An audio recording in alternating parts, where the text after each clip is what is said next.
CSR ಶಾಲೆಗಳನ್ನ 2 ಪಂಚಾಯತಿಗೆ 3 ಪಂಚಾಯತಿಗೆ ಸೇರಿ ನೀವು ಯಾರು ಕೂಡ ಟೌನ್ಗಳಿಗೆ ಹೋಗಬಾರ್ದು, ನಗರಗಳಿಗೆ ವಲಸೆ ಹೋಗಬಾರ್ದು. ನಿಮ್ಮ ಮಕ್ಕಳು ಕೂಡ ಬೆಂಗಳೂರಲ್ಲಿ ಯಾವ ವಿದ್ಯಾಭ್ಯಾಸ ಸಿಗ್ತದೆ ಅದೇ ರೀತಿ ವಿದ್ಯಾಭ್ಯಾಸವನ್ನ ಹಳ್ಳಿಯಲ್ಲೇ ಕೊಡಬೇಕು ಅಂತೇಳಿ ತೀರ್ಮಾನವನ್ನ ಈ ಸಂದರ್ಭದಲ್ಲಿ ನಾವು ಮಾಡಿಕೊಂಡು ಈ ಒಂದು ಶಿಕ್ಷಣವನ್ನು ಕೊಡಬೇಕು ಅಂತೇಳಿ ನಾವು ತೀರ್ಮಾನವನ್ನ ಈ ಸಂದರ್ಭದಲ್ಲಿ ಮಾಡಿದ್ದೇವೆ.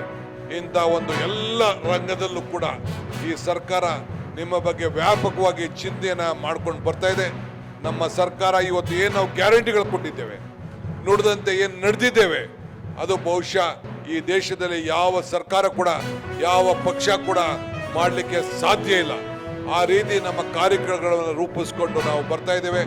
ಇಷ್ಟು ದೊಡ್ಡ ಸಂಖ್ಯೆಯಲ್ಲಿ ತಾವೆಲ್ಲ ಬಂದು ರಾಣಿ ಚೆನ್ನಮ್ಮನ ಪುತ್ಥಳಿ ಮತ್ತು ಅನೇಕ ಅಭಿವೃದ್ಧಿ ಕೆಲಸವನ್ನ ಮತ್ತು ನಮ್ಮ ಕ್ರೀಡಾಪಟುಗಳಿಗೂ ಕೂಡ ಒಳ್ಳೆಯ ಒಂದು ಆರೋಗ್ಯಕರವಾಗಿ ಒಂದು ಐತಿಹಾಸಿಕವಾದಂಥ ಕ್ಷೇತ್ರದಲ್ಲಿ ಎಲ್ಲ ರಂಗದಲ್ಲಿ ಬೆಳವಣಿಗೆ ಮಾಡಲಿಕ್ಕೆ ನೀವು ಆಶೀರ್ವಾದ ಮಾಡಿಕೊಂಡು ನಮ್ಮ ಸರ್ಕಾರ ತಂದಿದ್ದೀರಿ. ಮುಂದಿನ ದಿನದಲ್ಲಿ ಇನ್ನು ಹೆಚ್ಚಿಗೆ ಶಕ್ತಿ ಕೊಡುವಂಥ ಕೆಲಸವನ್ನ ತಾವೆಲ್ಲ ಮಾಡಬೇಕು ಅಂತೇಳಿ ತಮ್ಮಲ್ಲಿ ಪ್ರಾರ್ಥಿಸಿ ನಿಮ್ಮೆಲ್ಲರೂ ಕೂಡ ಶುಭವನ್ನು ಹಾರೈಸಿ ನನ್ನ ಮಾತನ್ನು ಮುಗಿಸ್ತೇನೆ. ಇನ್ನು ಅನೇಕ ವಿಚಾರಗಳನ್ನು ಹಂಚ್ಕೊಳ್ಬೇಕು ಅಂತಿದೆ, ಬೇರೆ ಸಂದರ್ಭದಲ್ಲಿ ಬಂದು ಚರ್ಚೆಯನ್ನು ಮಾಡ್ತೇನೆ. ಇಷ್ಟು ಮಾತ್ರ ಹೇಳಿ ನನ್ನ ಮಾತನ್ನು ಮುಗಿಸ್ತೇನೆ. ಜೈ ಹಿಂದ್, ಜೈ ಕರ್ನಾಟಕ ಮಾತೆ. ಇರೋದ್ರಿಂದ ನಾನು ಹೆಚ್ಚು ಮಾತನಾಡಲಿಕ್ಕೆ ಹೋಗಲ್ಲ. ಯಾಕಂತಂದರೆ 4:40 ನಿಮಿಷದ ಒಳಗಡೆ ನಾವು ಈ ಜಾಗವನ್ನು ಖಾಲಿ ಮಾಡಲೇಬೇಕು. ಇಲ್ಲದೆ ಹೋದರೆ ಹೆಲಿಕಾಪ್ಟ್ರು ಹೋಗಲ್ಲ. ಅದಕ್ಕೋಸ್ಕರ ಹೆಚ್ಚು ಮಾತಾಡಲಿಕ್ಕೆ ಹೋಗಲ್ಲ. ಇವತ್ತು ವಿಜಯಪುರದಲ್ಲಿ ಸುಮಾರು 800ಕ್ಕೂ ಹೆಚ್ಚು ಕೋಟಿ ರೂಪಾಯಿಗಳ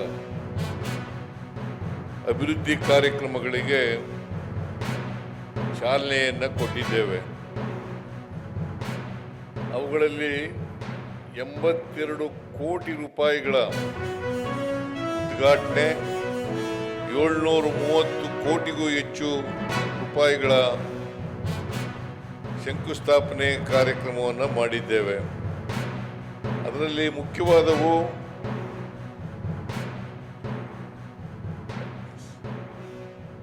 ರಾಣಿ ಚೆನ್ನಮ್ಮ ಅವರ ಪ್ರತಿಮೆಯನ್ನ ಲೋಕಾರ್ಪಣೆ ಮಾಡಿರ್ತಕ್ಕಂಥದ್ದು. ಶ್ರೀ ರಾಮಲಿಂಗ ರೆಡ್ಡಿ